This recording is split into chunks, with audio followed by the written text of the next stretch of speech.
Hello friends. In this video I will talk about the Android 10 update of RealMe 3 Pro and RealMe XT. So let's watch. And friends, before starting the video, subscribe my channel for more tech videos and PUBG Mobile latest hacks.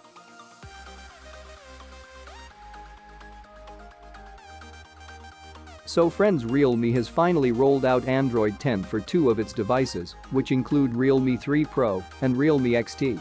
This new update brings a lot of new features and changes the previous ColorOS to RealMe UI. Now RealMe will give all its upcoming updates on its new RealMe UI in the future. And the RealMe UI update you get is based on ColorOS 7 with Android 10. Today we will talk about the new features of RealMe UI that have come in RealMe 3 Pro and RealMe XT. The new RealMe UI update brings bunch of new features including Smart Sidebar, 3-finger screenshot, navigation gestures 3.0, animated wallpapers, dual mode music share and much more. RealMe 3 Pro has become the first phone in India to get the RealMe UI update, while RealMe XT is second.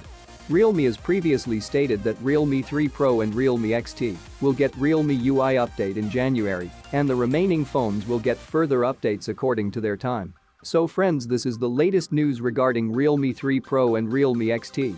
I hope you will like the video, so subscribe my channel for more tech videos. Like and share the video. Peace out.